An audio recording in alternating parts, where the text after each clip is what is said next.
On today's episode of the Habitz Podcast, we've got Sean Toomer from Diverso Accountants, and he'll be sharing with us his good habits when it comes to cash flow for small businesses.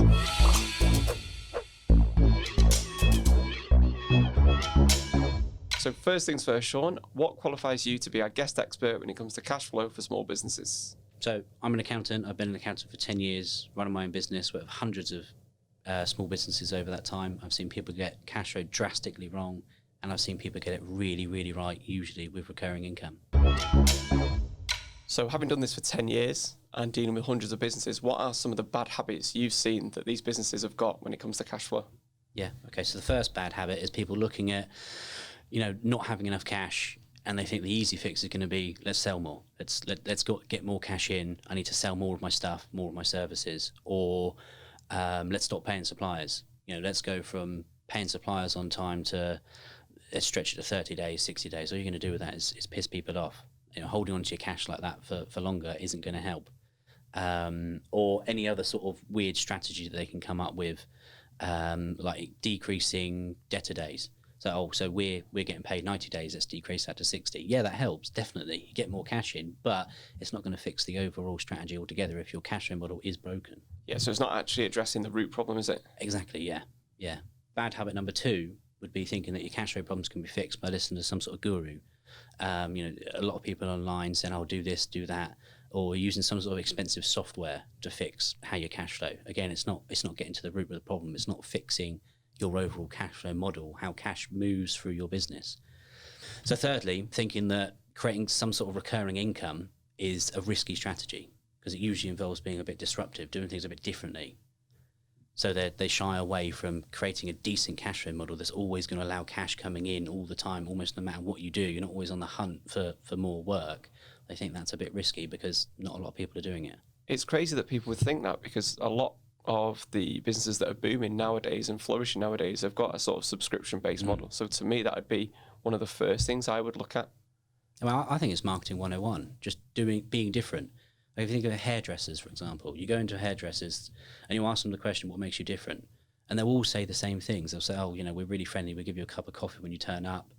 We'll use that weird little mirror to show you the back of your head. But no, and you'll get the same answer from everyone. No one is actually different. And I say the same thing about recruitment companies where their only USP is they're like 1% cheaper. Yeah. I mean, you can never compete on cost, really. Can you? No. So what are some of the good habits then, or what are some of the things that you have seen in these businesses that, businesses can do to improve their cash flow situation? Creating recurring income. I mean, I've become pretty good at it. We've cheated slightly because, you have to do your accounts and tax returns every year. So it's easy to create a subscription. Well, I say easy, it's still no one else really doing it other than us, but creating a subscription model from that is quite easy because there's something there every single year. But I think one of the good habits you can get into is just take a bit of a step back, and you don't need to drastically change your business overnight. You can still keep your core services. If you're a copywriter, you can carry on being a copywriter. If you're in HR, carry on doing HR. You just need to take the core services that you're currently providing and just change it up a bit ever so slightly. So if you consider like a beauty therapist, if I don't do this, but if maybe you do, you go every 6 weeks to get your nails done or something, maybe every 12 weeks. What you've got to do as that beauty therapist is change your mindset from being like a customer who goes in and buys once and then never goes back to a client. Chances are if you're using a beauty therapist, you might go there every 6 weeks, every 12 weeks or something. So if you average that out over the course of the year and say, right, Mike comes in 6 times across the course of the year, and then that information is key. You take that and say, right, let's create like a VIP membership or something and offer it to Mike. So he's spending, £500 across the course of the year. Let's turn that into £45 a month or something like that. Get him on a direct debit and then deliver value.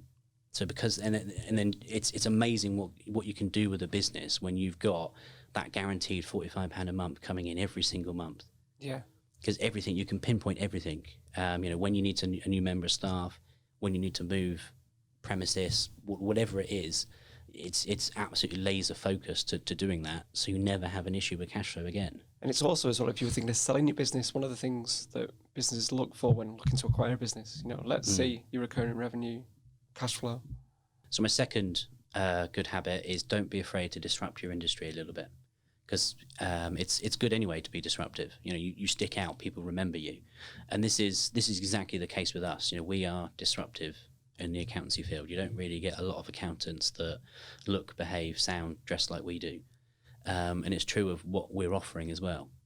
You know, we only deal with the tiny businesses, and we do that for a reason. One, I prefer them anyway. They're real people. You're not dealing with a board of directors or anything like that.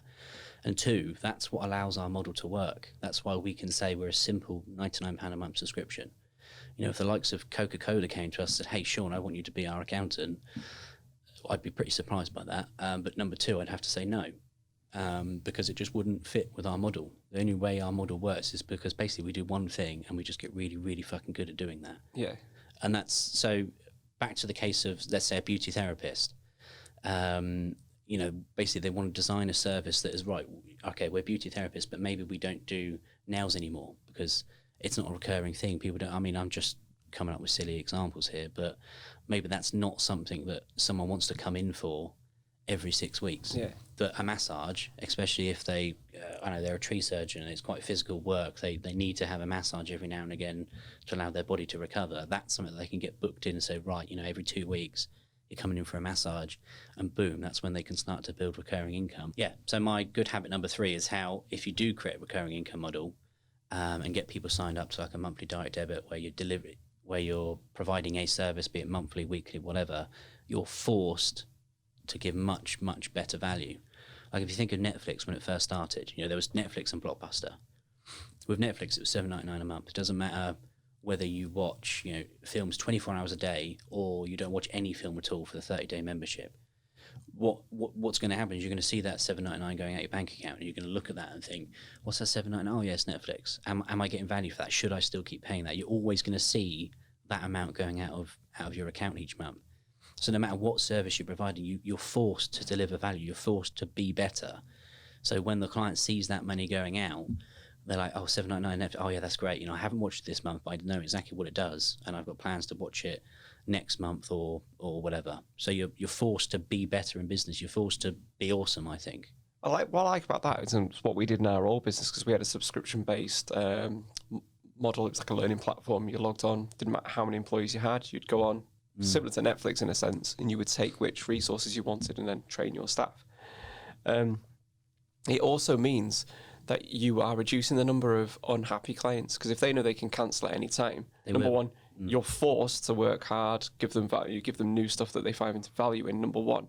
But equally, if you're unhappy with the service for whatever reason, you don't hate your provider you're tied into a 4-year contract with, or you don't. You see what I mean? It's almost like, exactly, yeah, it's win-win in some ways. It's like you can get rid of those clients that aren't that happy or aren't getting value, and it's seen as, it's not a divorce, an unhappy divorce. It's almost like, oh, well, it's not worked out for you, or you're not getting value, that's fine. We're not going to hold you for a contract and stuff like that. And again, that can be another USP for you, I think.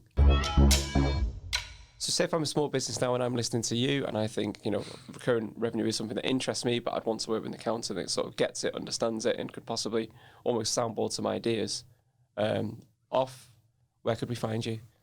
So the best place to find me is LinkedIn. Sean Toomer, it's a really rare name. I think there's like 2 people in the world with that name, and one of them is my son. So you shouldn't get lost. Is he on LinkedIn? He's not on LinkedIn, no, he's 5. Well, get him on there. He is. I did post a picture of him, actually. He's a handsome chap, so I don't do it often. Does he look like his mum? No, yeah. Yeah, just like her. Yeah. Or at the website, wearediverso.com. Brilliant. Cheers, Sean. Thanks so much. Thank you. So thanks to Sean for sharing with us his good habits when it comes to recurring revenue and subscription-based models in business. If you've got any success with a model like this, let us know in the usual places and join us next time for some more Habitz Podcast.